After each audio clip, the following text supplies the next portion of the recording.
kò sóhun tuntun lábẹ́ ọ̀run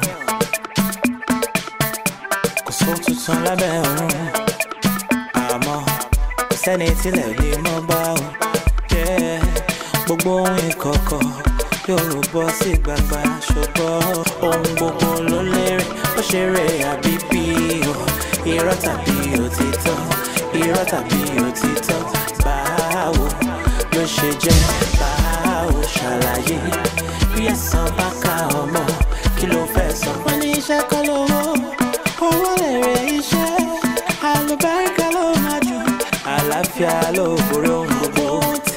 tèmi ló jẹ́ kó fi ṣá mi sọ kíbi má mọ̀ ná ohun rere tèmi láyé òye bí mo ṣe fojú owó ṣiṣẹ́ kí n má fẹ̀yìn owó dànù.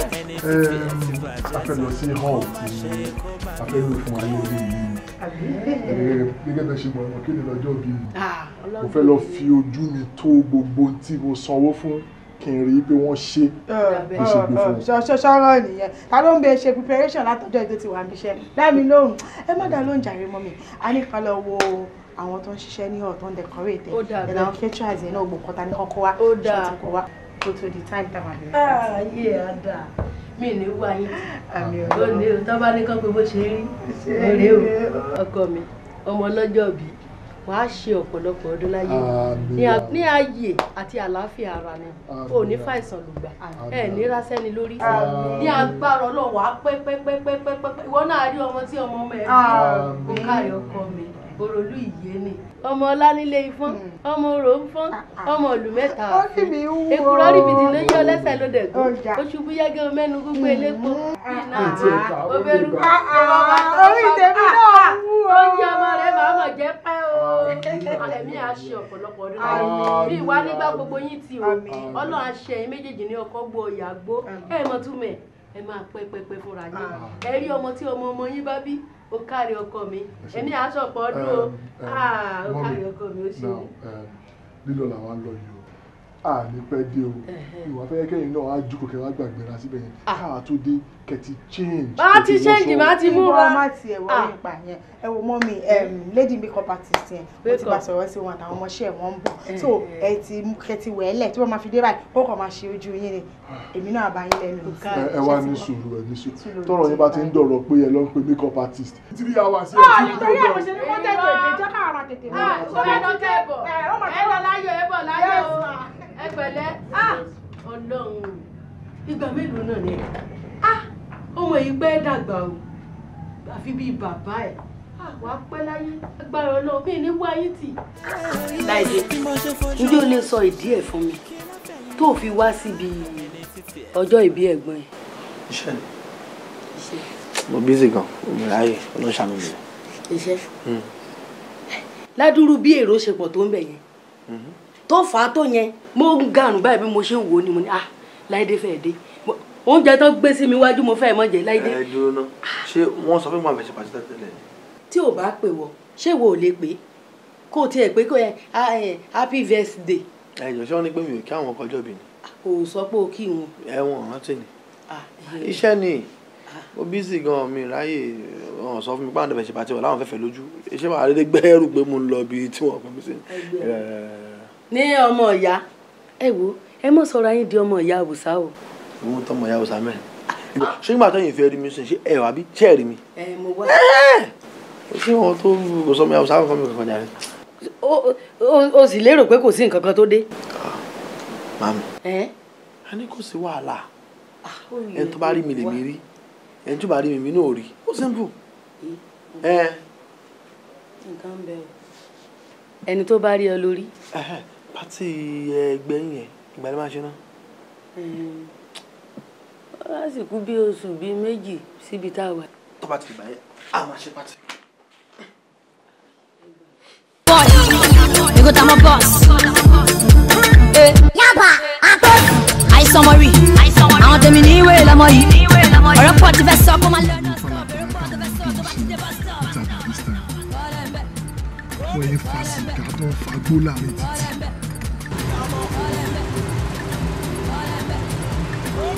ẹni bí kọ̀dọ̀ ní báwo ni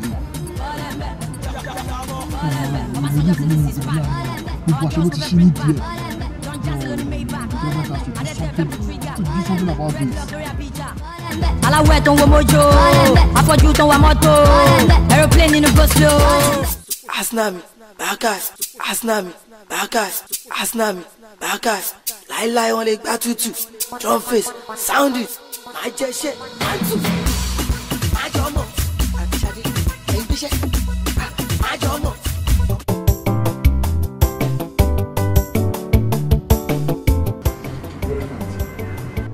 Ṣẹ́rí sá, ara nǹkan tí mo ti fẹ́ bá yín discuss ara tó ń ṣẹlẹ̀ society wa yẹn ni. Ṣẹ́rí, moral decadence society yìí is on an alarming rate. Ṣé ti yé yín? Àti ọkùnrin àti obìnrin ìlú yìí majority wọn sì wọn tiẹ̀ care nípa bó ṣe máa comport ara wọn, oníkálukú ń ṣe ìṣekúṣe nílùú ni and they are getting away with it. Ṣé ti yé yín? Èyí tó tiẹ̀ wá wà alarming jù àwọn youth wa àyíkáyé lọ́wọ́ ń jẹ́ sìn wọ́n ti wá jẹ́ kí society gan wọ́n ti jẹ́ kó wà rotten kò sófin gan tó fẹ́ mú wọn gbogbo effort wa it's almost coming to nothing kò tiẹ̀ yé wa mọ́ sí ayé fàmílétè tutọ́ òun ni ayé tí wọ́n ń jẹ.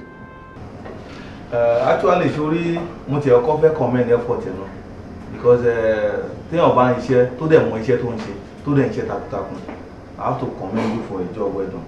Kí n tó fèsì ọ̀rọ̀ tó sọ jẹ́ ń kọ́ kí ẹ fún ti ọjọ́ bí ẹ ṣé ò bínú pé mi ò wá. Sir, though first of all kébì náà ti ọkọ dúpẹ́ lọ́wọ́ yín náà mo rí gift tẹ́ fi ránṣẹ́ but sir with all due respect sir ṣe ti rí presence yín gangan mo ló jẹ mí lógún lánàá yẹn nígbà tí bá ti rírú èèyàn bí ẹ̀yin tí ẹ wà lórí seat inú mi máa dùn there is nothing more tí mo tún wá tàbá ti ríru yín ní lágbo títà wá báyìí. Well, actually sorry I received signal ni pé we will have a meeting with the governor tí o bá ń sọ̀rọ̀ birthday party tiẹ̀ gan ó yẹ kí wọ́n gan kájọ lọ ni ó yẹ kó sì mí débẹ̀ ni meeting yẹn dẹ̀ wà very very important àwọn kan tá a discuss nípa security ìlú iná ni ṣé wá rí tí àwọn ọmọ tó ń sọ ọ̀rọ̀ tó ń sọ fún mi yẹn ṣé orí àwọn ọmọ criminals yìí ojoojúmọ́ ló ń gbilẹ̀ sí tá a bá dẹ̀ ti mú àwọn ọmọ yìí àwọn wọn ní baba ń gbẹ́jọ́ àwọn èèyàn tó wà lókè wọn máa pè wá this à ń jẹ́ tá a dẹ̀ ń ṣe iṣẹ́ tó wà sensitive ni a lè jẹ́ kéèyàn kan wá da ìpè sí gàrí fún wa but àwa máa ṣe nǹkan tá a lè ṣe gẹ́gẹ́ bí iṣẹ́ tá a gbà we'll do our best and leave the rest. Okay, sir. You understand? So and let's not forget kéèsì tó wọ́n á gbìn ẹ́ ti àwọn wọ́n ní wọ́n gbowó ní company yẹn wọ́n lọ fẹ́ import tí wọ́n later import ẹrù yẹn and so we need to for a bank táwọn ìpín yẹn fi front gan àmọ́ ní láti ṣiṣẹ́ débẹ̀ so maybe later today you need to bring the file to me so ká wọ́n pọ́tà tó máa jẹ́ ká jọ rub minds together and see what because I gbọ́dọ̀ trace kí ni ẹ̀ka dẹ̀ mission pa àyàn jẹ́ torí commissioner of police wọ́n wà interested in that case. Okay, sir.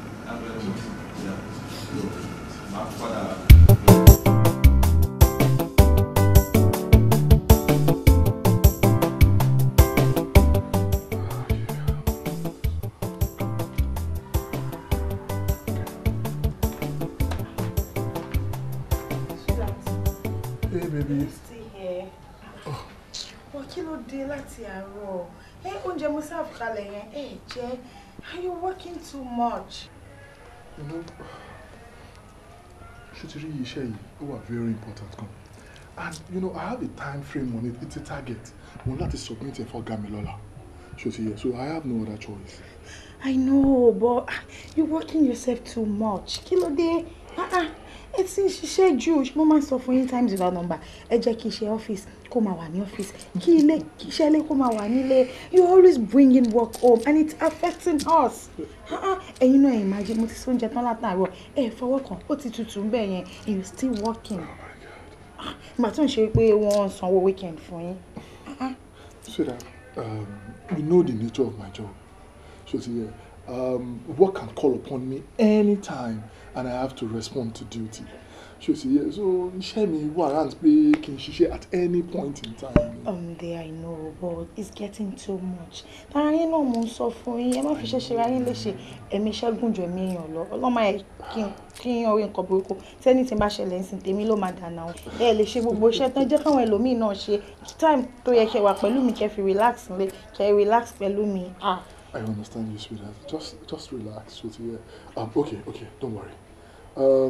Just give me 5 minutes, give me one minute. I'll join you later. 5 minutes. No wala. Thanks, darling. Please round up 5 minutes. 5 minutes, I'm done. Obìnrin pẹ̀lú wàhálà àwọn ibi tó tún gbọ́dọ̀ lọ, òun ò lójú mi lọ. Ọ̀rẹ́ báwo ni business? Business ò dárúkọ lẹ́yìn. Everything go stand still. Àtẹ̀mọ́ tó ṣẹlẹ̀ báyìí o. In fact, owó gan ò sí kankan. Ó yẹ kẹ́yìn náà ti mọ̀ pé bí economic situation Nàìjíríà ṣe rí nìyẹn. Wádẹ̀ ti débẹ̀ yẹn náà, gbogbo ilé tí àwọn máa sá náà ní tàbí àwọn máa gbàdúrà kó dà ní. It's everywhere. Kọ́lọ̀ ṣàmà ṣàánú wa. Àgàgbé ẹ̀yin tẹ́ ẹ ṣe káràkátà yìí. Tó mọ àfẹ́tì àwa ẹ̀yin oníṣẹ́ ìjọba inú. Báwo ló ṣe fẹ́ affect àwa? Mo ń tajà ní àbí mo ń rà. Ẹ mọ̀ pé opportunity báyìí àwọn èèyàn máa ń lò láti commit crime.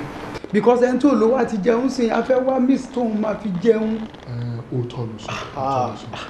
But at the same time, ẹnikẹ́ni tó bá lo opportunity pé economic situation ló dá, á jẹ́ wípé olè ti wà lójú òun náà láti ilẹ̀ yìí. And moreover, Uncle Boss. My dear. Ẹ káàsán. Ẹ kújọ́ mẹ́ta. Ìjọ kan pẹ̀lú. Ṣé bàbá yóò sọ fún yín kí n máa ń béèrè yín? Mo ṣàjíṣẹ́ bẹ́ẹ̀ méjì. Èmi pàápàá máa ń béèrè yín. Ẹ máa ní Uncle Boss ń kọ́ o, àárọ̀ Uncle Boss wọn yọjú sí wa. Ṣé kò sí? Adúpẹ́. Màdàmú ń kọ́. Àlàáfíà ló wà. Kó àsìkò yẹn. Gbogbo wa náà ló bá. Kọ́lọ̀ kó wa yọ lórí. Ọlọ́run máa fún yín ṣe o. Àmín. Ọkọ ọba àdá ọba oníṣayín lẹ́sẹ̀ o. Àmín o. Ògún ò ní fẹ́ jẹ yín wẹ̀ o. Àmín o, ìyá aládùúrà. Ẹ wá, ẹ ṣé wọ́n lálejò ni. Mo ti béèrè òun wà òkè ló sọ fún mi. Ẹ fi tí wọ́n lẹ̀, ẹ̀bà wà, ráìsì wà. Èwo ni ká mú wá mẹ́? Madam, wá ṣe yọ̀nù. Seriously, mo wà okay. Okay, juice ńkọ́? Àbí mo wà okay, wá ṣe yọ̀nù. Mo kàn ní kí n yọjú sí yín. Ẹ ṣé gan. Kújòkó. Yes. Kí nǹkan tó lọ, màá yọjú sí yín. Màá pè yín. So gẹ́gẹ́ bí ṣe ń sọ lọ, ẹni tó bá ti torí opportunity ìjànì, á jẹ́ pé olè wà Ó ti wà lójú ẹ̀ tẹ́lẹ̀ nìyẹn. káwọn náà wá ṣe ìgbàgbé pé the long arm of the law á catch up upon them anytime. So kọ́ máa bọ̀. Mo fi yẹn jẹ́ Àwọn àgọ́ wà ní mo jẹ́ ní ẹ̀ fún yẹn. Hey, Damburuba. Yap. Front door. Káwa ṣe. Ó yá bàbá. Oh, down. Damburuba. Ẹ ṣe kí ni? Take it up and down. Káà ṣe. Bàbá. Ó yá. Káà ṣe. Ẹ lọ sókè. Ó yá. Káà ṣe.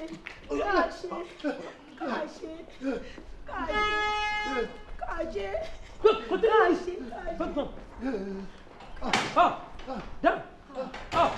Káà ṣe. Up, down. Come. What to do?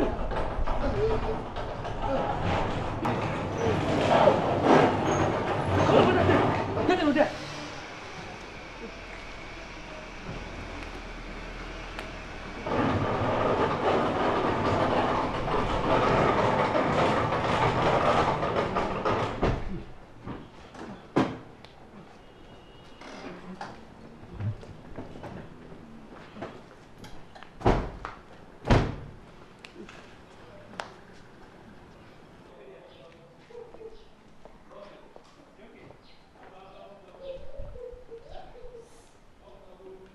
Oh, soldier.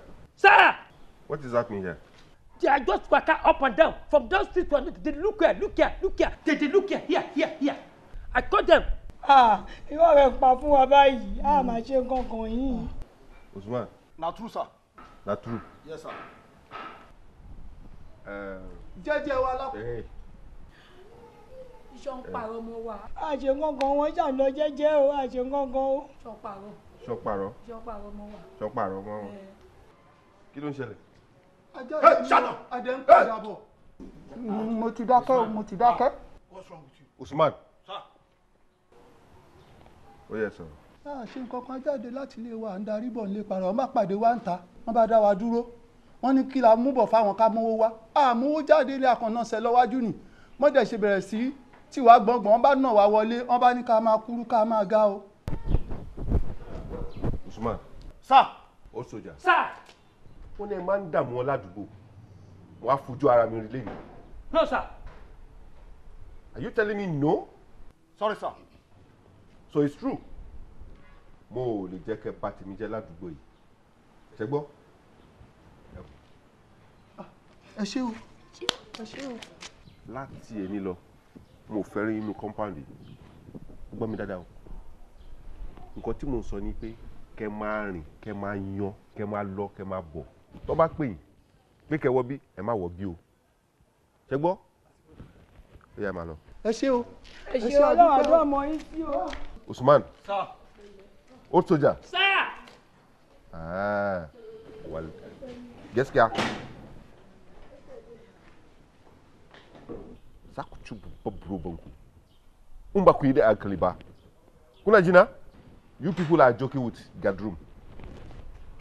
You see your boys? Sorry, sir. You see your boys? Sorry. Gaskiya.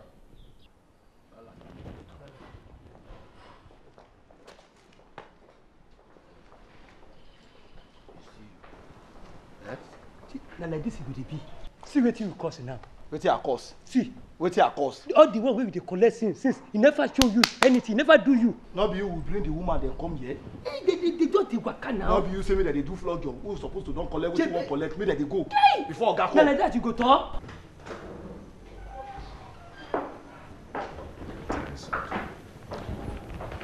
Ready, Akunle? Wo má kí mi o. Má kí mi rárá. Ṣé wàá sọ pé ò rí miss call mi ni? Mo pè é bí 6 to 7 times. Ò rí láti pè mí. Òótọ́ ni lẹ́wà. Mo rí miss calls there, but mo busy ni now. Ó wà busy láti return calls mi. So ó busy fún èmi. Mo rò bóyá tó bá rí miss call mi, wàá sáré pè mí ni.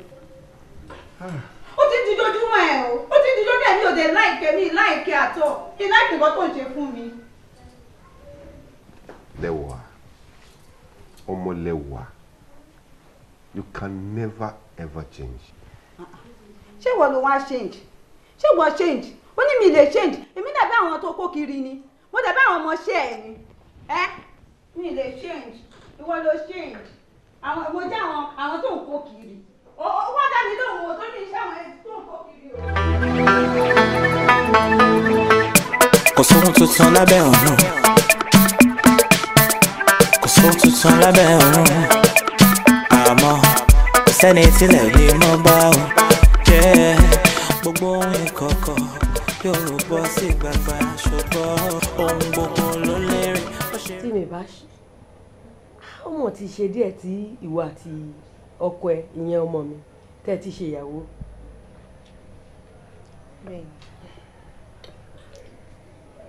Ọmọ Tọ́lání tó wá síbi ìgbéyàwó yín nígbà tẹ́ ṣe ìyàwó ó ti bímọ oyún kejì òun ló tún gbé sínú báyìí. Ó má dàbí pé bóyá mo jẹ́ ìyá ọkọ alátojúbọ̀ àbí pé bóyá ẹ máa lérò pé bóyá èèyàn tojúbọ̀ òun ni mo ṣe dákẹ́ tí mo fi ń wò àmọ́ ń gbà tára mi ò gbà mọ́ rárá ìyẹn ló jẹ́ kí n wá pé kí ló dé ìwọ náà wẹ̀wò gbogbo àwọn nǹkan tẹ́ kó sórí iṣẹ́ kálọ̀ mọ́ ń bẹ́ ń bí wọ́n ti máa tú ká wọ́n ti tú gbogbo irú nǹkan tí mo dẹ̀ ń fẹ́ nìyẹn mo fẹ́ rọ́ ọmọ mi o mo fẹ́ rọ́ ọmọ mi àwọn èèyàn gan táwọn ọ̀rẹ́ mi kan ti ń bi mí irú lára gbogbo ti ń pè mí pa ìyàwó ń kọ́ ìyàwó tá a wá ṣe ìyàwó ẹ̀ ń jọ sí ń kọ́ bákan náà ni wọ́n ní kí ló dé. wọ́n dàbí pé bóyá olú ẹ̀ fẹ́ ya ìyá aláṣejù àbí aláyọ̀nù sọ mo fi ní wá bí ẹ lè rí pé kí ni tó dé torí obìnrin ni mí. Ẹ ṣeun gan ọmọ mi ẹ ṣe gan mo dúpẹ́ ẹbí èmi náà kò kọ̀ kó ń ṣe wípé kò wù mí kí n fi inú ṣoyún kí n fi ẹ̀yìn mi bí ọmọ kan nínú ilé yìí àmọ́ èyí tí Bọ̀sún ṣe nu gbogbo ọ̀rọ̀ yìí ló pọ̀ jù o. kò lè ṣe ni. kò lè ṣe mọ́mí Bọ̀sún kúkú lè ṣe àmọ́ kí láǹfààní ẹni tó lè ṣe tí ò ṣe mọ́mí kí ni àǹfààní ẹni tó lè ṣe àmọ́ tó kọ̀ jálẹ̀ tí ò ṣe. ṣé gbó ṣàrùn ó ṣe ó ṣe. ẹ wò mọ́mí Bọ̀sún ò ṣe nǹkan kan o bẹ́ẹ̀ ni mo sọ fún yín kò sí nǹkan tí mi ò tí ì fi bẹ̀ èmi ò rí irú tiẹ̀ rí iṣẹ́ yìí ní ibi àgọ́ kò wá sí gbogbo ọ̀nà tí mi ò ti gbà kò sí gbogbo bí obìnrin ṣe ń fa ojú ọkùnrin mọ́ra tí mi ò tí ì fi fa ojú ọkọ mi mọ́ra irọ́ ni o ṣe bí ojú tẹ bá ti ẹ̀rí ńlẹ̀lẹ̀ ń fà mọ́ra ẹni jẹ́ pé tó bá ti lọ ń dàjí ó tún di òru dúdú kó tó wọlé bí ò wọlé láago 2 á wọlé láago 3 ó wá pẹ́ á ti wọlé láago 4 ọjọ́ tó bá wá yá bọ̀ sùn jù ó máa wọlé l'11 ṣé wá rí 11 yẹn kò ń wọlé wá sùn o orí ibi tó máa jókòó síbẹ̀ pẹ̀lú sísítẹ́ẹ̀mù ẹ̀ tágo 4 ò bá lù ọkọ mi ìgbà míì àárọ̀ ibi mo ti máa ń jí bọ́ọ̀sù. ìwọ náà wàá ti kí mọ́lẹ̀ wàá ti fà wọlé fúnra ẹ̀. mo mi ṣó dìgbà táwọn aráalé bá bẹ̀rẹ̀ sí ń pariwo tá à ń jà táwọn aráalé bẹ̀rẹ̀ sí ń dá sọ̀rọ̀ wa torí mi ò mọ orí ohun tí mo fẹ́. jẹ́ kó dá sí i káraalé mọ̀ dá sí kí ni adúrú nǹkan bàtàbàtà tó yẹn ìgbà tó ti rí tó ti jòkó tó ń gbé kọ̀ǹpútà ti ra ṣé kọ̀ǹpútà wá díyàwó àbíṣẹ́ díyàwó wàá ti wọ́ wọnú ilé ìdùnnà kí wá lóde tó bù mí gbọ́. gbogbo èèyàn á máa lérò pé wọ́n ni wàá ti bù mí gbọ́. èmi kọ́ oṣù kan oṣù méjì oṣù mẹ́ta ọmọ yín lè máa wo ibi tí mo wà iṣẹ́ yìí ni ibi àgbo. ó sún mi. ẹ wo ó ti dá a báyẹn dá mi dá màá bá a sọ ọmọ yìí mà tiẹ̀ fẹ́ kó bá mi ṣé ọmọ kékeré ló ṣe ń pera ẹ̀ ọlọ́mọdé ọmọ yìí kó bá mi.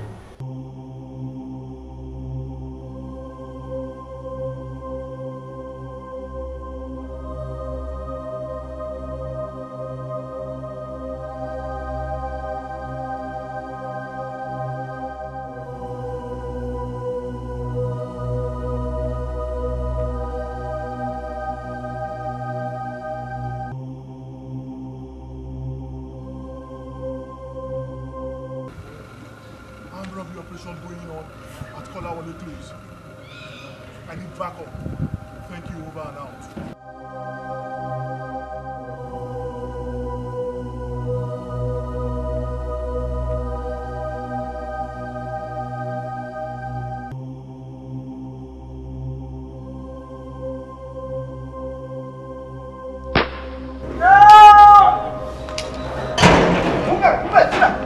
Hold it! Let her go! Move on and shoot her. If you run, if you make any attempt, you are dead. Come out! Just come out. Right back on the floor. On the floor!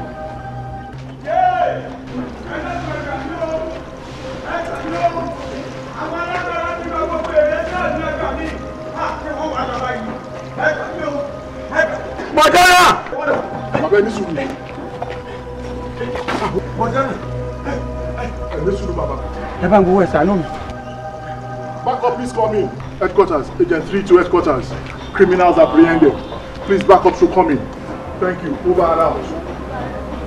Back to Suwala. I'm going to let you back in the station. Kò sóhun tuntun lábẹ́ ọ̀run. Kò sóhun tuntun lábẹ́ ọ̀run. Àmọ́ kò sẹ́ni tílẹ̀ lè mọ́ bá. Easy. Sit down. Thank you, sir. Officer Bọ̀sún. Sir. Congratulations. Thank you, sir. Sit down. Ẹ máa kó yẹ̀yìn lẹ́nu. Gbogbo iná lẹ ti lórí notice board. During the weekly bulletin, gbogbo commendation tí wọ́n fún bẹ̀. Òun ló bí this commendation letter. Thank you very much, sir. Ẹ máa kó yẹ̀yìn lẹ́nu. You know, this kind of a letter, he is supposed to come to my office and pick it up. But nítorí pé mo fẹ́ encourage gbogbo yín náà. Kẹ́lẹ̀ weakness. Torí pé commendation letter yìí kì í ṣe èmi nìkan o bó ń ṣiṣẹ́ yìí náà làwọn tó tún jẹ́ ọ̀gá fèmí náà làwọn náà ń wo wọn tó ń ṣe so ló bí commendation letter yìí ṣẹjọ sit down so mo fẹ́ fi dá iná lójú pé tí yín náà ń bọ̀ you know I always tell you from day one ni pé ṣiṣẹ́ kó pósù ṣe takuntakun ọjọ́ kan ń bọ̀ reward máa dé so tìyín náà ń bọ̀ ẹ máa kó yà yín lẹ́nu so that's the just it. so continue your job. ọ̀rẹ́ congrats ti recommend letter bá ti ń wá bẹ́ẹ̀ yẹn promotion ti ń bọ̀ nìyẹn o. my able boss congratulations sir. This calls for celebration. kò sí kan tó lè ká máa pọ́ champagne. Oya. àbíká máa wulẹ̀ ṣiṣẹ́ mọ́ let's do it. mo sọ́ọ́rì fún tọ́jà bá padà wọlé kéèsì ọmọ pé kéèsì ti yẹ o sì lọ sábùjá lọ investigate àwọn olè. ọ̀gá ti lẹ jẹ́ ká máa celebrate. Letter of commendation here for my hard work. Wow. I'm so happy for you, darling. Thanks, darling. Thank you. Wow, good news, Lele Loto. Yep. I'm happy for you. Mo dúpẹ́ lọ́wọ́ Ọlọ́run pé gbogbo akitiyan ẹ tó ń ṣe, gbogbo iṣẹ́ takuntakun tó ń ṣe, at least wọ́n rí, wọ́n dẹ̀ recommend ẹ, wọ́n fojú fò, wọ́n lè jẹ́ kó lọ lásán. Inú mi dùn, I'm happy. Congratulations. Thanks, baby. Thanks so much. Wọ́n dẹ̀ mọ̀ pé lẹ́yìn ilé lágbára Ọlọ́run, promotion ló kù fún ẹ. Lágbára Ọlọ́run bá. Promotion ló kù fún ẹ lẹ́yìn ilé. I'm so happy. But sweetie, mi ò wá nífẹ̀ẹ́ kó jẹ́ wípé torí pé o rí pé wọ́n recommend iṣẹ́ takuntakun tó ń ṣe kó tún wá put more effort ju bó ṣe ń put lọ tẹ́lẹ̀ because o ti put best there already.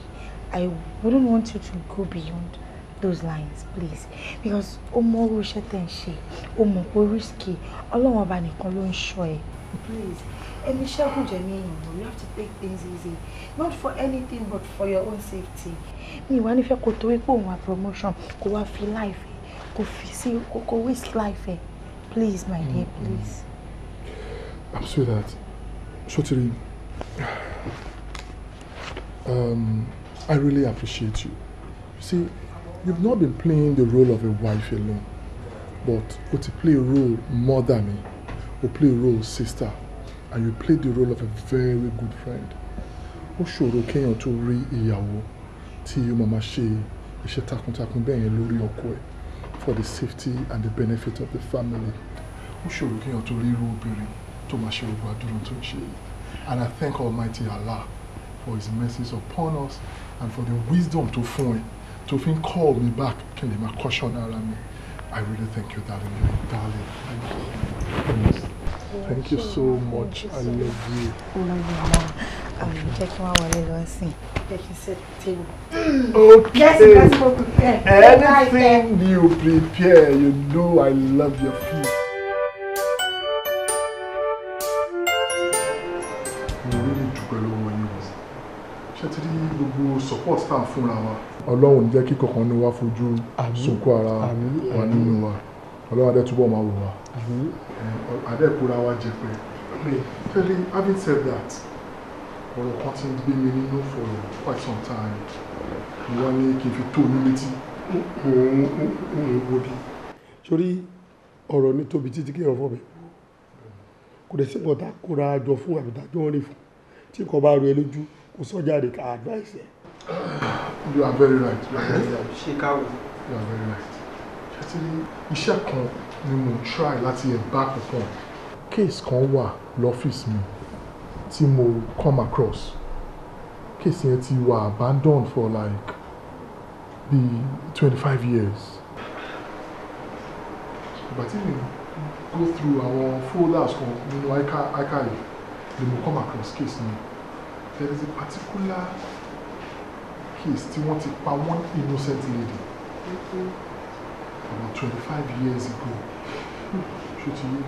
Lára àwọn kan tí mo tún notice nínú case yẹn ni pé several investigating officers gan wọ́n ti fẹ̀mí wọn ṣòfò. Most times tí àwọn senior colleagues mi tó ti embark on kọ́ṣe case yẹn, it's either kí wọ́n bá débi kan kọ́kọ́ close ẹ̀ àbí kọ́ bá débi kan kí ẹni tó ń ṣiṣẹ́ yẹn kó kú. In short, àwọn tó kú lórí case yẹn lọ́lọ́pàá wọn ò ní yé. And according to the report, kọ́ tó close ẹ̀ àmọ́ civilians náà tó ti kú. So kí ni ẹ wá nílé kan mínú mi pé ẹ wá o kí ló ń rí lè ṣẹlẹ̀? Ìgbà tí mo wò lọ síwájú mo wò lọ sẹ́yìn, wọ́n á wọ̀ pé ó dàbí kí wọ́n máa ní interest nínú kéèsì bó kí n tó lọ bá ọ̀gá mi kí n tó tọrọ àyè lọ́wọ́ ẹ̀ kí bóyá kí n revisit kéèsì mi mo ní kí ọkọ fi lọ yín náà. Bọ̀sún. wàá fòdọ̀wọ́ ẹ̀ ní o. kọ́mìkì nǹkan tó sọ sí tún sọ. mo ní wọ́n máa fòdọ̀wọ́ ẹ̀ ní. ògbọ́n kan tó sọ ni ó lẹ́ẹ̀mí ti sọnù àwọn kan ṣe débì kan wọ́n á close ẹ̀ ó mọ̀ pé àwọn alágbára kan ló ń kà wọ́n dáhùn. kó fòdì ọwọ́ báwo ó ṣe máa fòdì ọwọ́ díùtì ẹ̀ ní iṣẹ́ tí ẹ ní tó bá ṣe yẹn ló máa fi mọ̀ pé ọmọ orílẹ̀-èdè rere ni. bóyá mi mo rú pátá irú kéèsì tó ń sọ o bóyá rú ọ̀rọ̀ lẹ ní o bóyá rú ọ̀rọ̀ lẹ ní o tó ti pààyàn rẹpẹtẹ báyìí kó sọ kéèsì tó máa ń pẹ́ jù náà nìyẹn. àbíyẹ pàápàá èmi gan tó ń wò tí mo jẹ́ lọ́ọ̀yà ṣé kí n má tún ẹ̀. bí wà lẹ́yìn ẹ̀bí kí.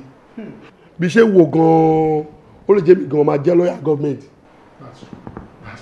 But at the same time gbogbo máa ní sùúrù ni. kéèsì táwa tiẹ̀ tí dábàá àti bẹ̀rẹ̀ tí wọ́n ti bẹ̀rẹ̀ sí ní máa tó ti ń ṣí títí ẹ pé wọ́n ló fẹ́ ṣe lọ́ọ̀yà fún ìjọba.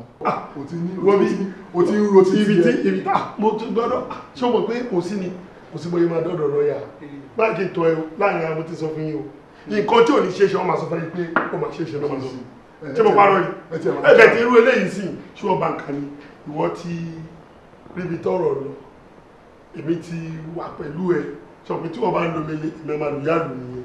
ẹ wo ẹ jẹ́ kí mi lọ lọ àkúbà bẹ́ẹ̀ ni màá làkúbà mo mọ̀ èmi ò fẹ́ kẹ́nìbọ̀dì sọ ẹ̀mí ẹ̀nu láàrin iṣẹ́ ilé.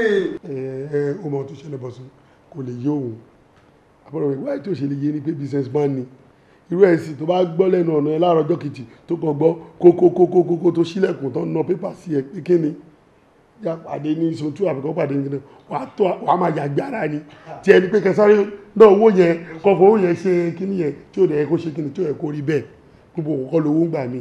ṣé ọmọ tó tiẹ̀ máa ṣẹlẹ̀ tó torí pẹ́lú àti èmi ní pé ẹ̀rí ọkàn mi ó máa ń jẹ́ mi on a very good day mo lè overlook it but when I see the downtrodden tí àwọn alágbára wá tó intimidate wọn tó fẹ́ sọ wọn pé nítorí pé position táwọn wà àbáwọn alágbára kan nínú ní ìkọlẹ̀ ojú mi dé kí nǹkan bẹ́ẹ̀ yẹn kọ́ lọ. Bọ̀sún tó ti yẹ Bọ̀sún má sọ̀rọ̀ jù. sọ pé gbogbo nǹkan tẹ́fìbọ̀dì bá ń ṣe lọ́fíìsì ń ṣòro pé àwọn ọ̀gá yóò máa wò yín ni wọ́n ń wò yín ó gbà ẹnu máa rí pẹ́ẹ́nu mi ó yẹ kó ní promotion kò rí promotion kò sí gbogbo nǹkan tí ò rí ṣe náà ni tó bá ṣe irú case tó ti pẹ́ ó wà dì mọ́ fálù ẹ̀ ni kò jẹ́ pé ó tún dínkù bẹ́ẹ̀ o go ahead ọlọ́run àrùn ẹ̀ lọ́wọ́ èmi náà support ẹ̀ so ọ̀gá ẹ̀ tó fẹ́ lọ bá tó bá rí pé nǹkan báyìí ló fẹ́ gbé bóyá possibility wà kó òun náà mọ̀ pa ẹ̀ ọ̀ tí ò bá mọ̀ pa ẹ̀ kó o gbà tó mọ̀ kó sí bóyá máa ṣe inú fáìlì ẹ̀ inú rẹ́kọ̀dì tiẹ̀ náà ló tún wà tó mọ̀ pé each case ti bá succeed ọ̀gá tó bá ṣiṣẹ́ ń wẹ̀ ni àbí òwe ni. so go ahead. máa kó fi sáàdúrà ṣá ẹ̀jẹ̀ àgbà ẹ̀ ti ọjọ́ òun adé club gbẹ̀yìn.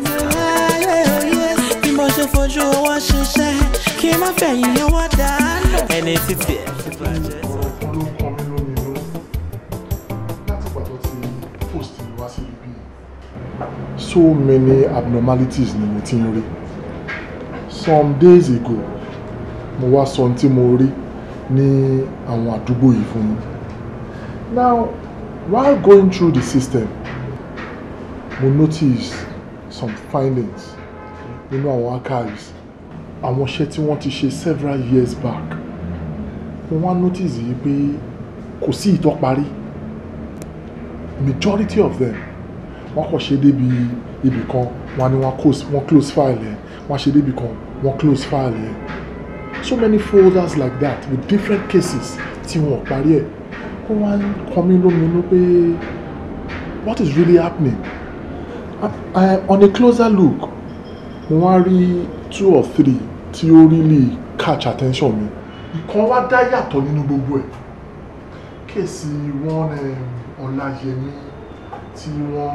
tí ẹ pé gruesome killing ni wọ́n fi end life ẹ̀ so nítorí ẹ̀jẹ̀ kí kéèsì yẹn tó fi hùn mí ojú yìí pé ọjọ́ tó pa ọmọ yẹn gangan lọ which happens to be April 22nd the same date with my birthday. So that really grabbed my attention. So but mo wá ka case ọmọ yẹn lọ tí mo kà bọ̀ mo yí pé ó wà pathetic and with all due respect tẹ́ bá lè fún mi ní go ahead kí a revisit case yẹn sir. See, this particular case to mention, when the incident occurred, I was a junior officer then. Ọláyẹmí, ó wà jáde lẹ́yìn ṣé kò sí? Jáde. Láti mi ní lectures lẹ́nu, wọ́n á ní kí n fara mọ́ yín díẹ̀. Bí mo ṣe rí ẹ yìí pé o jókòó sílé yìí náà, inú mi dùn.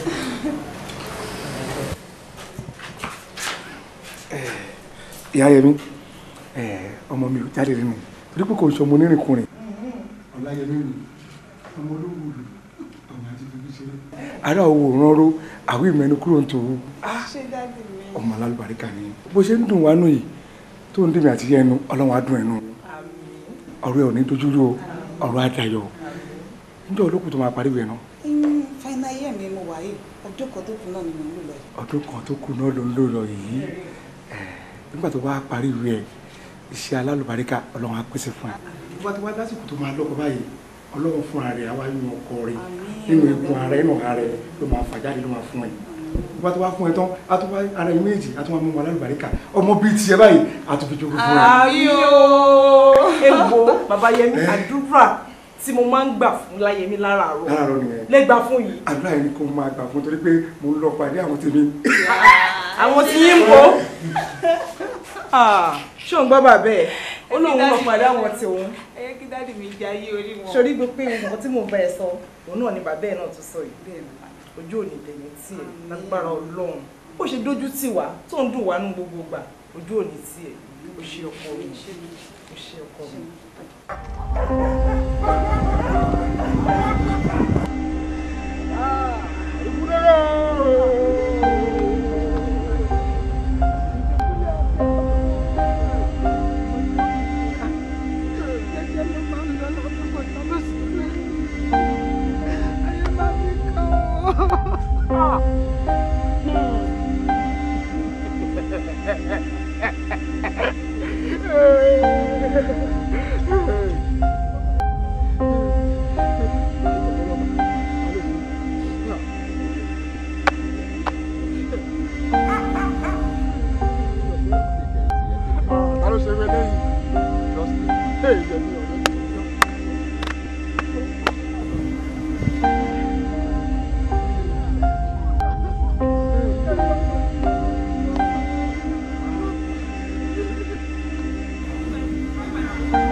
Ọlọ́run bá rọ̀ yín lọ́kàn. Aburú báyìí ò ní ṣẹlẹ̀ ní ilé yìí. Ó ní àwọn ìwádìí kan tí à ń ṣe lórí ikú Ọláyẹmí ló gbé mi àti ìkejì mi dé ọ̀dọ̀. Àwọn ìwà wo lẹ lè sọ fún mi nípa Ọláyẹmí tí ó ń yálà nílé àbí ní àárín àwọn ọ̀rẹ́? Ọmọ dáadáa ló Láyẹmí. Kì í kọ̀ rẹ́. Láyẹmí ò lè kí rìnrìn kọrin. Ó dà pé nǹkan tí mi ń sọ yẹn kò yé bóyá ọ̀rẹ́ ọkùnrin àbí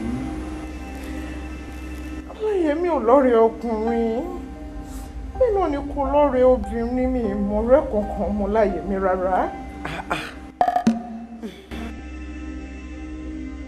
ṣẹ́rí àwọn ìbéèrè yìí ló lè ràn mí lọ́wọ́ nínú ìwádìí tí a ṣe. ó ti tó ẹkún òde bíi ọ̀rẹ́ gbé ń dun ni tẹ́ bá sunkún látòní dẹ̀la kò ní kó jìn ẹ ṣe sùúrù ẹni ó bá ní ó dùn ẹni ó lu ọmọ tiẹ̀ pa ẹ ṣe sùúrù o. tá a bá ṣe ń tẹ̀síwájú nínú ìwádìí wa a máa kàn sí i. àní rúrú ẹ̀ mọ́ ẹni ó bímọ ọmọ ní òkú sí ẹni tí ó sì bí ọmọ ní òsì kọ́lọ́hún kíkú tó dá ó pa wá ni. madam. ọlọ́pàá ṣé kò sí o. kò sí láburú. reaction yín lókè lẹ́ẹ̀kan yẹn ló jẹ́ ká dúró dè yín ní ìsàlẹ̀. bẹ́ẹ̀ni kí lẹ lè sọ fún wa nípa ikú Ọláyẹmí. ẹ wo Ọláyẹmí ọmọ gidi ni Ọláyẹmí ọmọ jẹ́jẹ́ ni kò sẹ́ni tí ó mọ̀ kò dẹ̀ kí fàjọgbọ́n ṣùgbọ́n àwọn ọ̀rẹ́ tó ń bá rìn lóríṣiríṣi wọ́n ti pọ̀ jù ọ̀rẹ́ obìnrin ọkùnrin ó wá ní ọmọ kan Bọ́lájí lórúkọ ẹ̀ ọmọ yìí burú ju sànpọ̀nná lọ kò sí ohun tí ó lè dánwò tẹ́mi bá pàdé ẹ̀ báyìí máa ń yà fún un níbi tó burú dé ẹ wo ìtí mo rí sí nìyẹn o mi ò rí jù bẹ́ẹ̀ lọ. Bọ́lájí. bẹ́ẹ̀ ni. tí a bá fẹ́ rí Bọ́lájí yẹn báwo la ṣe lè gẹ̀tẹ̀. kò lè ṣe bẹ́ẹ̀ mọ Adésínà street. yes. ẹ máa rí bẹ́ẹ̀ number 1 nílé o. Adésínà street. bẹ́ẹ̀. tá a bá tún fẹ́ padà rí ẹ̀yin fún àwọn ìwádìí kan báwo la ṣe lè tó. ilé tí wò di ilé kẹta ń bí ni tí mo ti wá náà rí. ẹ ṣé gan. ẹ ṣé. ẹ ṣé.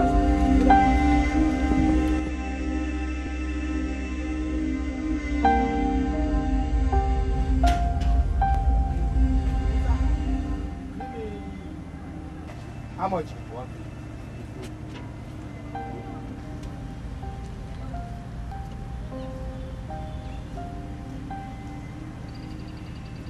Ẹ ká sọ, ẹ jọ̀ọ́ sẹ́yìn ni Tósìn Sànúsí. Wá láti Ìlàsà police station. Ẹ ní ọ̀rọ̀ kékeré láti dáhùn ní ọ̀dọ̀ wa lọ́wọ́. Please move.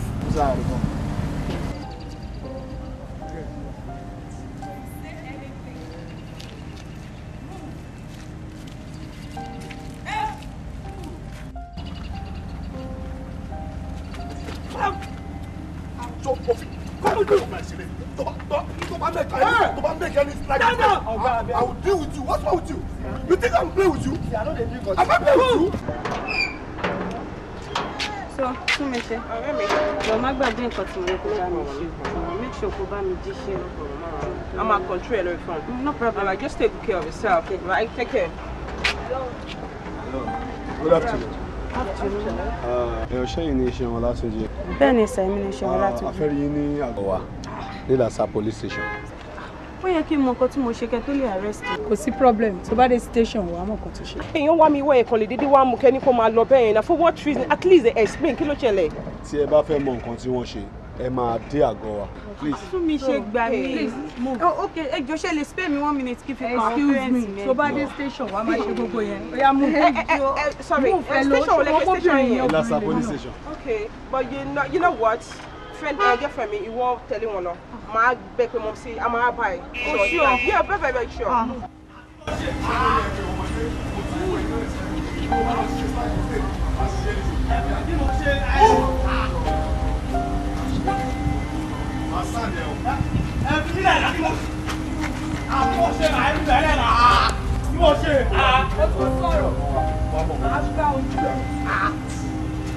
Every minute I move lo àti mo kí mo ṣe àbí bẹ̀rẹ̀ la. Kí ló bá? Láti sọ pé. Jíjẹ́. Tó bá lọ láti sí. Kí mo ṣe àbí bẹ̀rẹ̀ la. Mo lẹ́sẹ̀ o. Bàbá ti gbé ẹ̀ náà wá gbé ẹ̀ sínú mọ́tò àwọn àmọ́. Pẹ̀lú mo bá gidi ẹ̀ wọ́n.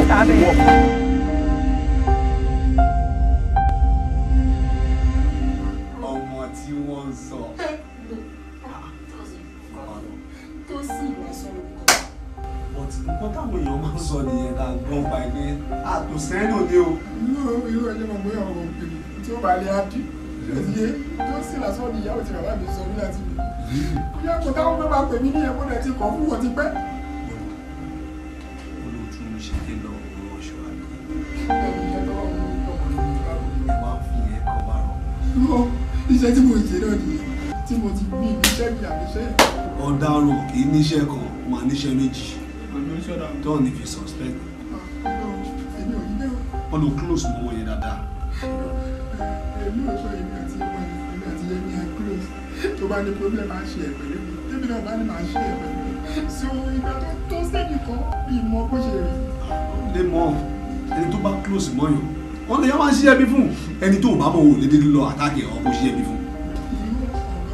ọ̀rọ̀ tí mi sọ ìgbà tó sẹ́ni kan mi mọ wẹ́rẹ̀ máa tún mi mọ bó ṣe rí. so etí mi dì nìyẹn. mi ì sọ bá. ó ti sọ ó ní mi ò gbọ́ ó ti sọ ọ̀rọ̀ ẹ ti yé mi ṣé bó ṣe wà yìí kò dáa ó sì dáa ṣó níbi tí màá mú ẹ lọ sí tó bá ríra ẹ wà á fi katapila lọ. ilé ìtọ́jú ẹ ti kọlu bí ó ti ju katapila ṣáyé ká máa wo bí ewu tí ìlú mi sì náà owó tó kéré jù lọ bí ìfáwọ̀ jẹ́ lẹ́yìn ṣọ́ọ̀fù ilé ìwé tí màá ti gbà mí. Tòsánò. ọlọ́run wà láìkàlá. mú ẹ á ga ju tí òkè tí owó àwọn boys bá tẹ̀. ẹ má jẹ́ nù inú ẹjọ́ ẹ. ọkàn ò fẹ́ jẹ́wọ́ ìwọ náà wọ ara ẹ̀ gbogbo bítú ẹ̀ náà ti bàjẹ́ ọkàn ò jẹ́wọ́ ṣeun kò bẹ́tà fún mi ká nípa yẹn ní.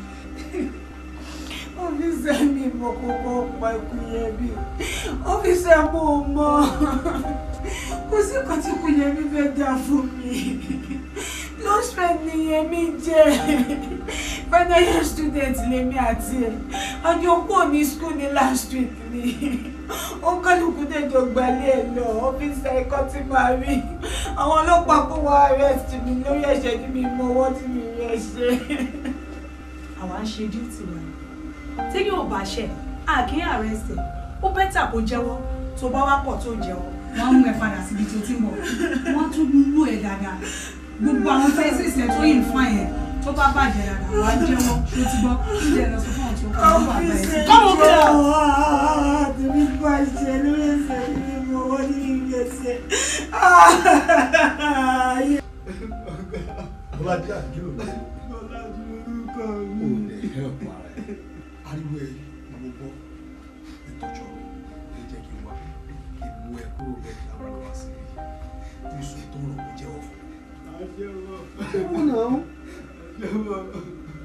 Ìmọ̀ kọ̀ọ̀kan kò pa Yẹmi, ìmọ̀ kọ̀ọ̀kan mi, ìmọ̀ kọ̀ọ̀kan sòótọ́ tó bá ti sòótọ́ fún mi wọ́n á rí lẹ́sẹ̀ fúrẹ́lì. ìyá tí mi ò mọ jíjẹ kan lọ jù mí sáyé àwọn kírímìnà bẹ́ẹ̀ ẹ̀wọ́n ti fẹ́ páyé fi ẹ̀wọ̀n tó dára mi. torí mo ti rí i pé o lágídí wọ́n ti ròyìn ẹ ìwọ ni wọ́n ń pariwo níbí BJ ni o BJ ni o BJ ni o ṣé wọ́n nìkan ni. mi ò sọ́bọ̀ mi ò mọ kọ́kọ́ nípò ẹ̀ ní èmi àti Yẹmi ò fà kọ́kọ́ pa ẹjọ́ ẹ̀rọ lọ́wọ́ ẹjọ́ ẹ̀ wọ́n ti páyé mi jẹ́ ẹ ti sọ mí pa ìyàwó tó dára bí bàbá tó dára bí ọkọ ọlọ́pàá á ti sọ mí pa.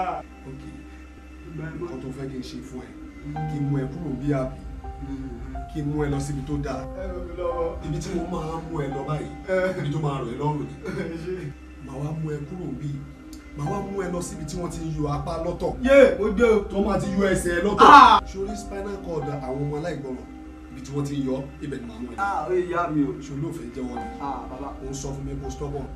ọ̀gá ẹjọ́ ìgbà mọ́nì ìlú wọn ti fẹ́ pa ọ̀gá ẹjọ́. ṣé wàá jẹ́wọ́ mò ń lọ nìyẹn o. ọ̀gá ẹjọ́ ọ̀gá ẹjọ́ kí lè ṣe mí ìdáyé ìwòsàn.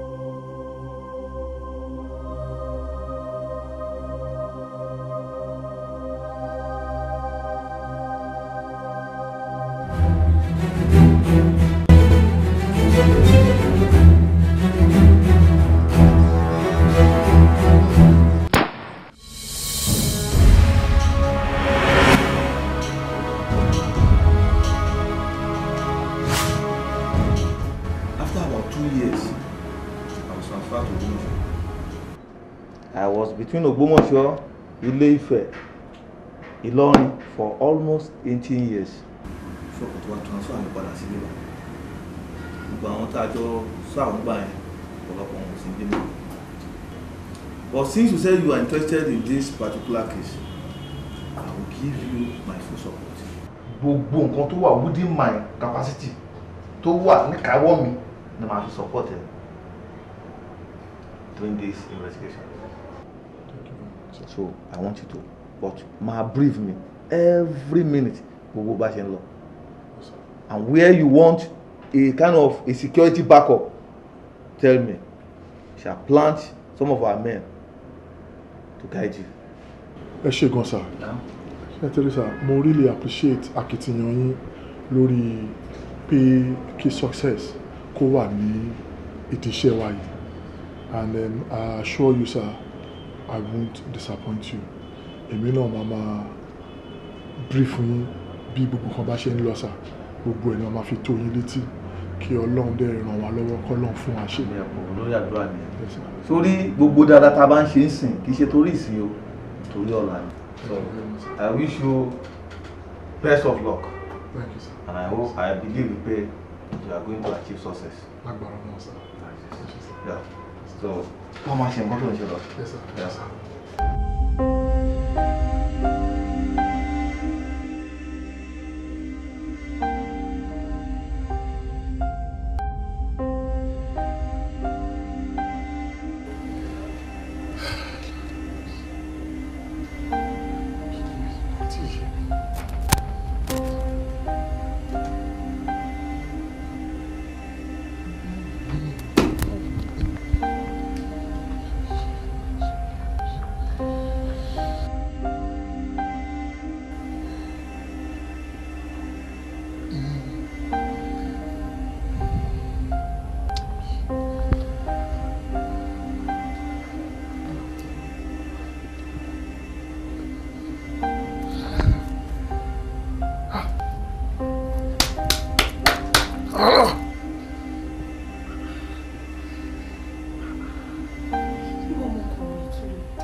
mi ni dá mi lóhùn kí ni nǹkan tó tún ṣẹlẹ̀ báyìí nílé ìtòrí Ọlọ́run kí ló dé ṣé wọ́n nìkan ló ń ṣiṣẹ́ láyé yìí ni tí kẹ́sì ò bá ṣe sọ fún òde gbé sílẹ̀. tó wà lẹ́yìn so that o lè understand. mo fẹ́ understand nǹkan tó fẹ́ torí ẹ̀ tó fẹ́ sọ mí de lórí burúkú mo fẹ́ understand ṣé wọ́n nìkan ló wà láyé ni. so that take it easy so tí bá ní pé kí n take time kí n máa ṣàlàyé fún ẹ kò lè really yí ẹ.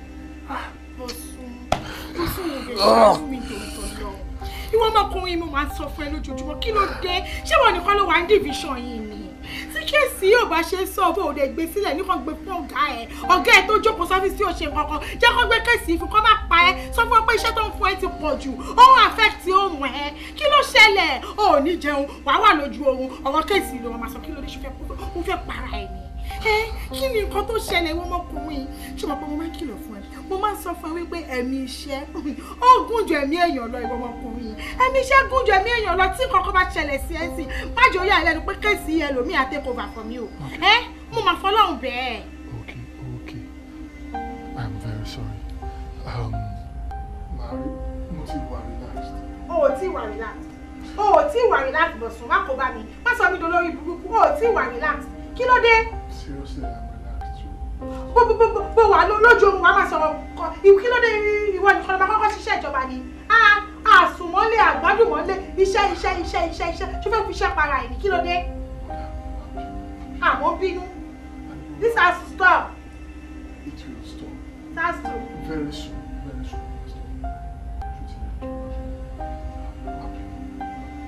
Ní mama sọ nìyẹn ó máa stop tó bá tún sọ̀rọ̀ eléyìí gbogbo iṣẹ́ tó le jù ní ọ̀dọ̀ yìí ìwọ náà máa ń gbé fún ìrọ̀sẹ̀ tó mọ̀ pé machine gun ni ẹ ó máa sọ̀rọ̀ ẹ̀ kò sí nǹkan tó lè ṣe láti sọ̀rọ̀ ẹ̀.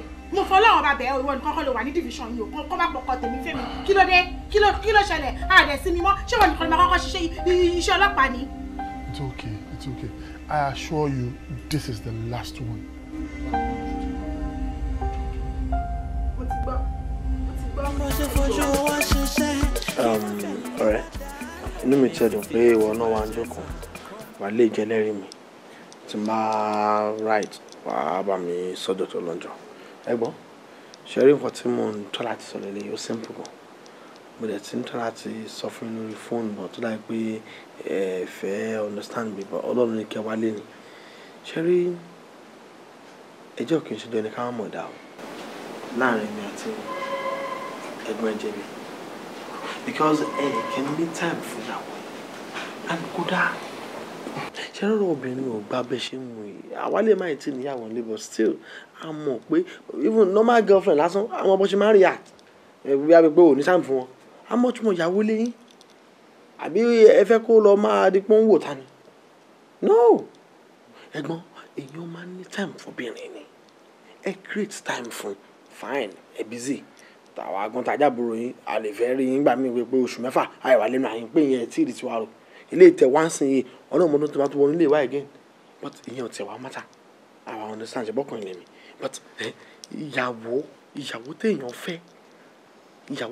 fẹ́ sílé ó yẹ kí èèyàn ní time fún ẹ̀dá bá dẹ̀ sọ́sẹ̀ ẹni iṣẹ́ ni èmi ò ní má ṣiṣẹ́ o but àsìkò wà fún gbogbo nǹkan tẹ́bá iṣẹ́ náà tán ní ìta ilé lẹ́yìn padà bọ̀ ẹ̀gbọ́n ẹjọ́ fìyẹlẹ̀ bẹ́ẹ̀ kọ́ ló ṣe máa bá wọn sọ sórí ẹ̀jẹ̀ ká máa tọ́ra wa owó ló bẹ̀rẹ̀ mọ́ owó díẹ̀ ní kẹ̀kẹ́ ń yẹrẹ láìsí owó ká má dábàá nǹkan tó bá jẹ́ pé ṣe ni ẹ̀gbọ́n ò rí owó tọ́jú ilé ni ọ̀tọ̀ ní nǹkan tó máa sọ ń sìn ọ̀tọ̀ ní nǹkan tá a máa sọ ń sìn wípé wọn ò sanwó school ọmọ wọn ò sanwó ilé wọn ò sọ kìnìún kan tí ọlọ́wọ́ á gbà fún wọn tí gbogbo nǹkan lọ nírọ̀rùn àwọn á complain sí wípé wọn ò ní time fáwọn ẹjọ́ bá mi ní time family yìí náà bó ti jẹ́ bí àṣà ọ̀rẹ́ Sunday kẹ̀kan jókòó pẹ̀lú wọn kẹ́ gbé wọn jáde kán fi pé at least ẹ̀yin náà lọ́kàn lé nǹkan tí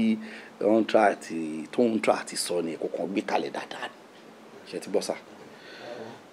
sorry o ṣe é ọ̀bọ̀ ẹ̀ ó ní bóyá bó ṣe wà ẹ́ kò níyàwó rí débi tó máa ṣiṣẹ́ rí àyìn bá wáṣẹ́ ni o kódà ọ̀rọ̀ ẹ̀ wá ra àwọn tó mọ ní kó wá pípẹ́ ń bọ̀ ń bí o but so that màá ní introduce sí yín pé pàdé mi yẹn ò yìí ní ìdíṣẹ́ o ẹ fi àbàtò tó ti serve kò ìdíṣẹ́ o tó ń sọ̀rọ̀ bíi pé professional ló ìyàwó kọ́ bíi pé. òótọ́ ló sọ àbálọ́dọ̀ àwọn dáàdì wa ni bó ṣe treat àwọn mọ́sí mi lèmi ń tra tí mo sọ yẹn ní kẹ́sì o ẹjọ́ ẹ jẹ́ ká balance ẹjọ́. ẹ ṣé gan mo dúpẹ́ lọ́wọ́ ẹ̀yin méjèèjì mo really understand angle tó ti ń bọ̀ kò dẹ̀ kí n ṣe yí pé kò wù mí náà kí n wá time fún ìyàwó àti àwọn ọmọ but ìgbà èwe là ń búra mo máa fi youthfulness mi sìn máa fi ṣiṣẹ́ ni máa wá fi old age mi máa fi retire kí n relax kí n lè jẹ iṣẹ́ ọwọ́ mi ṣó ti yẹ because tí mi bá fi youthful age mi ṣiṣẹ́ sìn ìgbà ó mú wa fẹ́ ṣe but notwithstanding gbogbo nǹkan tó sọ òun náà ni máa ṣe àbí ọ̀rọ̀ yìí ju nǹkan tí mọ̀mísí náà sọ ni the same thing lẹ́jọ́ sọ now mo dẹ̀ ti assure wọn yìí pé very soon wọ́n máa rí changes lára mi kò sí wàhálà I appreciate you and young man ọlọ́wà fún wa ṣe kò sí wàhálà ọ̀rẹ́ tó yàn is a very good chap kò dẹ̀ ní bá mi sọ̀rọ̀ tí má worry very soon máa wá solution sí problem yẹn. ẹ ṣe gbọ́sà last time tí bí last year ta padà ríra ẹ sá tí promotion ẹ tiẹ̀ tí 20,000 mo gbà mo á rò pé kí ni wọ́n fún mi mo lọ́dọ̀ ẹ̀gbọ́n mi.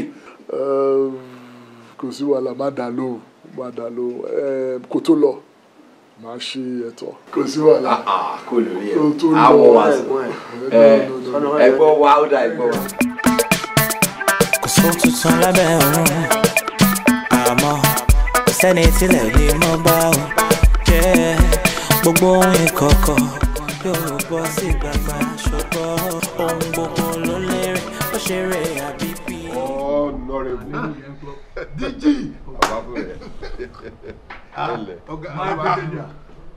The next guinea say the gbọ́dọ̀ tí ẹ náà sí ẹ chance àbí báyìí kọ́. ẹ pẹ̀lẹ́ sà. ìyá ìlú wa sọ fún mi pé ẹ ti ṣẹ́dú sí tàbí báyìí. báwo ni gbogbo nǹkan. àdúpẹ́ lọ́lọ́ àdúpẹ́ aláàrọ̀ tí mo dé yẹn mo ní ìra faramọ́lé díẹ̀. máa ń brigadier lẹ́yìn eléyìí kí ni orúkọ oyè tí the next one tí ó yé. Ọ̀túnba. ó ní tí mo fẹ́ fàyọ̀ ó jẹ́ ìmọ̀. pẹ̀lú gbọ́lọ́hùn lieutenant general ni. bàbá general. ọ̀kẹ́ ni ọ̀rẹ́ ìgbàlẹ̀. wọ́n dáràn wọ́n gbé. àmọ́ kàn wá ṣe kẹ́ lọ́ máa fàjọgbọ́n o. tí ọmọ kékeré làwa ni ìdùnnú ni fún wa náà alọba mẹ́ta ní club wa a ní general ní club o dẹ̀ ń sọ̀rọ̀ báyìí ìdùnnú ni náà. general. pẹ̀lú gbọ́lọ́hùn. wàá gbọ́ o dé tó dé yìí o faramọ́lé o kó fi ara ẹ balẹ̀ faramọ́lé o wọ́n náà kò fọ̀rọ̀ sílùú ara ẹ wo. ẹ̀wẹ̀ ẹ̀yin náà mọ̀ pé gbogbo ẹ̀yọ́ lọ́rùn. o ti jà o gbogbo kìíní. wọn lè jà o. ìdí ni pé gbogbo àwọn tó ti dáwọ́ lórí iṣẹ́ yẹn látẹ̀yìnwá tó bá ti bàdé ibi àmì akọ̀dédé dúró ni akọ̀dédé close case yẹn wọn lè parí ẹ̀. bí iṣẹ́ òun wá ni. mi mọ̀ bóyá ẹ rántí ìṣẹ̀lẹ̀ kan tó ṣẹlẹ̀ tí wọ́n rí òkú ọ̀dọ́mọbìnrin kan lórí àkìtàn. mo rántí Yẹmi sí Sànúsí àbí kíná. àdàfọ̀ yín wà ẹgbẹ́ fún mi. kì í ṣe kéèsì kékeré o gbogbo àwọn agbófinró tó bá sọ wípé ní wọ́n fẹ́ dáwọ́lé àkànṣá ní gbúrò nǹkankan ọlọ́pàá tó kú lórí ọ̀rọ̀ ẹjọ́ yìí kì í ṣe díẹ̀ o ọdún yẹn gan-an òun ni mo bí ẹ.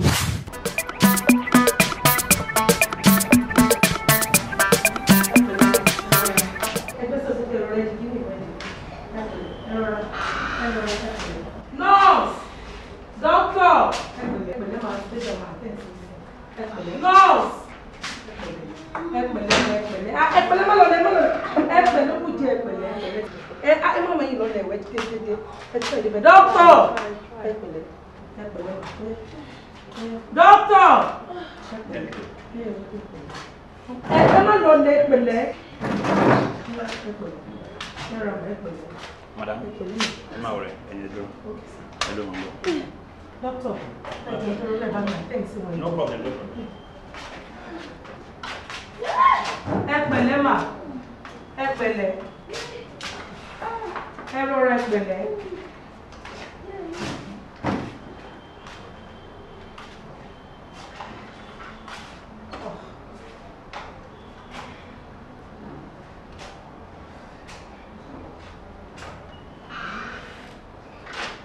Nurse Alpha.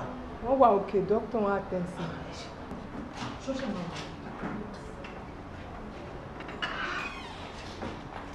Sísà tó. Dókítà sá. Ẹyin lẹ tẹ̀lé wọn yẹn. Bẹ́ẹ̀ni sá. Ok. Ẹ bu ọmọ tó gbé wá dà. Ẹ wo bọ́n ṣe wà ní bẹ́ẹ̀nsì ẹ̀mí ti ìrántí mọ́ agbélẹ̀ ńlẹ̀ ni sá. Ẹ wọ ẹgbẹ́ lẹ̀ ń lé. Bẹ́ẹ̀ni sá. Ó pẹ́ jù in the next 5-10 minutes. N gbọ́dọ̀ dẹ́rù ọmọ yẹn. Okay, sir. Because any moment from now. Wọ́n máa kú tó bẹ́ẹ̀. Okay, sir. Ẹ jọ ẹ lè ti lọ gbé wá. All right, ẹ jẹ́ sáré ìwọ́n. Mo ń bọ̀ mo ń bọ̀.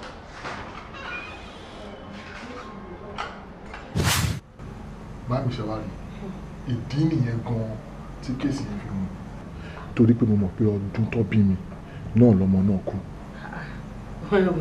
oògùn jóná ọmọ tó ṣẹlẹ̀ àbí yóò gbọ́n tí mo sọ kì í ṣe nǹkan tó lè dáwọ́lé àwọn ọlọ́pàá tó kú sí ọ̀rọ̀ ẹjọ́ yìí ti pọ̀ jù wọ́n pọ̀. ṣètìlì máàmù ní tèmi fẹ́ ni pé ní àsìkò tí mo ti decide láti ṣiṣẹ́ yìí mo fẹ́ kẹ́ máa fi àdúrà ràn mí lọ́wọ́ kí èmi lè ṣe àṣeyè lórí iṣẹ́ yẹn kí n ṣe àṣeyege. bóyá ìwọ lọ́lọ́run fẹ́ràn kó ṣe kéèsì yìí ṣùgbọ́n ìjáfara léwu o ṣọ́ra o àwọn alágbára ló wà nídìí ẹjọ́ yìí o ṣọ́ra o. màmí kò sí ń tọ́lọ́run ṣe tì. wọ́n máa fàdúrà ràn ẹ́ lọ́wọ́ wàá ṣàṣeyè àṣeyè báyìí tálákà ń ṣepò wàá ṣe àṣeyọrí ni wàá ṣe agbára Ọlọ́run. àmẹ́dọ̀ ìlú ìṣẹ́jọ́ díẹ̀. lóòótọ́ ni ọ̀pọ̀ ẹ̀mí lọ sí orí nǹkan tá à ń sọ yìí àmọ́ agbára Ọlọ́run èmi ò ní bá wọn ní pẹ̀lú. Ọlọ́run jẹ́ ká ṣírò Ọlọ́run jẹ́ ká bá wọn kókó ọ̀wọ̀ but wọ́n máa sọ kíní kan wá ní mọ̀jàmọ́sá báyìí là máa kọ́ lórí ológun ìtọ́lọ́ba dẹ̀ ṣọ́ kó náà ṣọ́ra ẹni mi ò ní fẹ́ kẹ́ máa gbá fóònù jù pé tó bá dẹ̀ mọ̀ pé àwọn ṣẹ́kùn àdébò máa súnmọ́ etílé tó máa di pé bóyá bíi pé wọ́n máa cast pé àmọ́ ilé àmọ́ ilé ẹ̀ àmọ́ ìyàwó àmọ́ ọmọ ẹ̀ òye jẹ́ ká ọkàn fi style fi dóòjì ẹ̀ Ọlọ́run jẹ́ ká bọ́ sọ́wọ́ lọ́wọ́ ìbànújẹ́ dẹ̀ ló kàn wá lágbóró náà so jẹ́ ká avoid àwọn ọkọ̀ mẹ́rin so that ìgbà ilé balance mara náà ni. ẹ̀gbọ́n òótọ́ ọ̀rọ̀ ló sọ ṣé ráwọn tí à ń sọ̀rọ̀ yìí à ń gbọ́rọ̀ wọn à ń gbọ́ wà tó ń wù they are very wicked highly influential even to the level of the presidency kò sára tí wọ́n dà Ọlọ́run ọba mọ̀ ṣe rí adìlọ́ máa wà burúkú tí wọ́n ní lọ scot free ẹ wò ó mo fi Ọlọ́run ọba bẹ̀yìn ìbùkún ní fún ọmọ ọ̀dọ̀ náà tó fọgbọ́n ṣe. sáà tó bá ti dára rí kan sáà mo ti Késárì báyìí ẹ̀kọ́ fún Késárì lágbára Ọlọ́run àdìbà wọn púpọ̀ wọ̀wọ̀. àmín àmín àmín. kò sóhun tuntun lábẹ́ ọ̀run kò sóhun tuntun lábẹ́ ọ̀run àmọ́ kò sẹ́ni tílẹ̀ ò lè mọ́ bá. èmi ni investigator tí ó ń ṣiṣẹ́ lórí closed case late Ọláyẹmí ọmọ yín. tún ṣèwádìí lórí ọ̀rọ̀ yìí.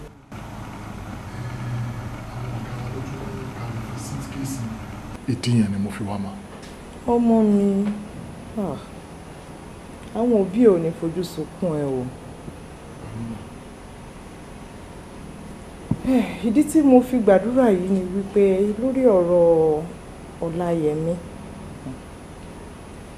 àwa ti gbàgbé mo ti yọ̀ǹda ilẹ̀ tún fẹ́ máa ṣèwádìí nǹkan tó ti kọjá lọ fún àìmọye nǹkan tó ti ṣẹlẹ̀ lórí ọ̀rọ̀ ìwádìí yìí àìmọye ẹ̀mí tó ti lọ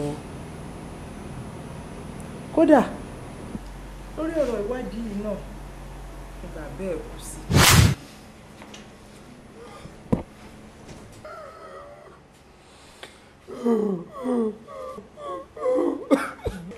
ṣéde ẹkún ilẹ̀ tún wà báyìí nígbà tí èyí bá ń sunkún kí lẹ fẹ́ kémi ṣe agbóúnjẹ fún yín ẹ̀ jẹ́ òtútù bàbá Yẹmí bó ṣe dùn yín náà ló dùn èmi náà kò Yẹmí dùn wá òtútù bàbá Yẹmí òtútù.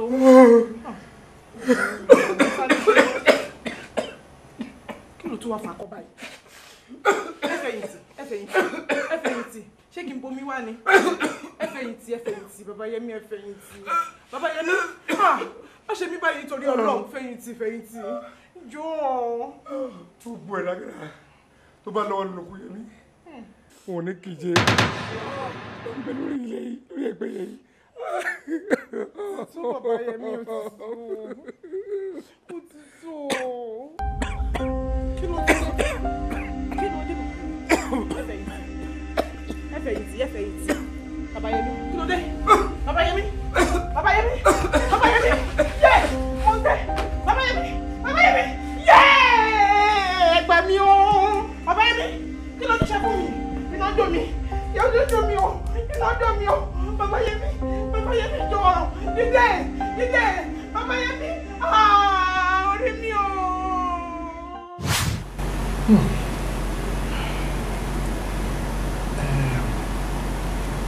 lákọ̀ọ́kọ́ ẹ accept condolence mi fún late ọkọ yín àti late Ọláyẹmí.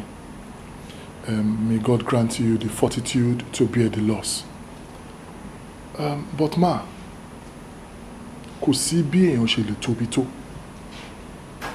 nílùú yìí ni o àbí ní anywhere tó kọjá òfin.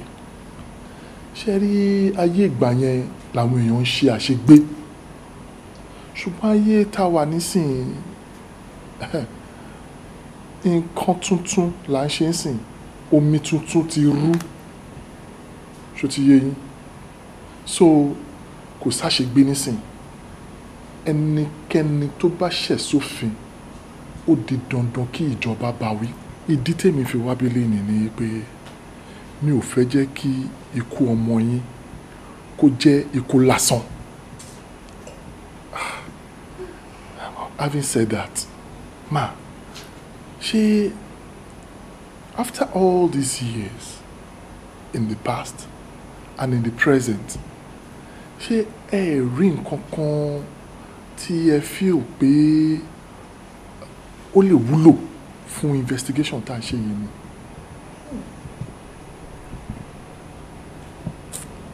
Tí n bá ní mi ò rí, irọ́ ni mo pa. Nítorí mo rántí àwọn ọmọ bá mi ń tọ́jú ilé, wọ́n wá rí dáyárì kan. Ìgbà tí mo máa yẹ dáyárì yìí wò, mo rí wípé gbogbo nǹkan tí Ọláyẹmí ṣe lójoojúmọ́ ló ní àkọsílẹ̀. That's good. Ló máa ń dá kí èèyàn máa keep records. Mọ́mí wa, ẹ jọ̀ọ́ ma, ṣé mo lè ní àǹfààní láti rí dáárì tẹ́ sọ yìí? Rárá, èmi lè yọ̀ǹdẹ̀ fẹ́nikẹ́ni. Rárá. Ṣẹ́rìmá, mi ò ní pé kẹ́ fún mi ní dáárì yẹn kí n máa mú lọ. Tí mò ń try láti sọ ni pé kẹ́ jẹ́ kí n rí, kí n go through ẹ̀, bóyá perchance a lè rí one or two things tó máa help wa pẹ̀lú investigation tá a ṣe wá.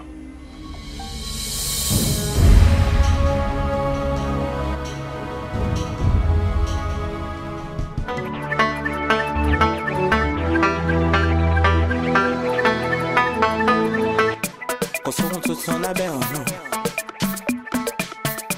kò sóhun tuntun lábẹ́ ọ̀run, àmọ́ kò sẹ́ni tílẹ̀ lè mọ́ bá o.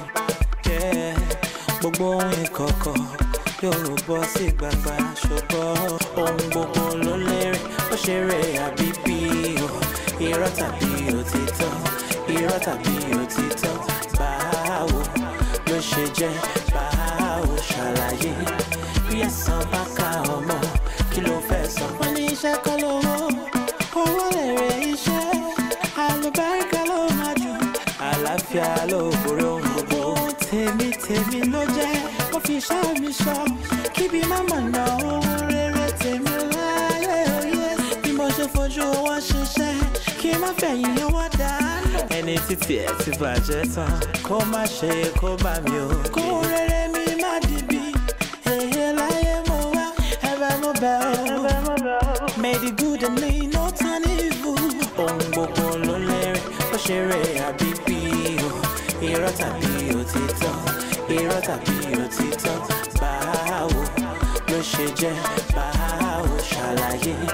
Bí ẹ̀san bá ká ọmọ, kí ló fẹ́ sọ? Ọ̀nà táwọn kan gbà tó ṣubú lèmi fẹ́ mi lẹ́rìn yẹ. Ohun tó ṣòro ṣe fáwọn kan, ó di ṣíṣe fún mi. Mo mi borí yàtà, bó tilẹ̀ ń kórè. Bí mo ṣe fojú owó ṣiṣẹ́, kí má fẹ̀yìn owó dànù. Ẹni títí ẹ̀ ti bàjẹ́ tán, kó má ṣe kó bá mi o. Kó rere mi má dìbì, èyí láyé mo wá, ẹ̀bẹ̀ mo bẹ̀ ọ́. May the good in me no turn evil. Ohun gbogbo ló lérè, ó ṣeré àbí bí o.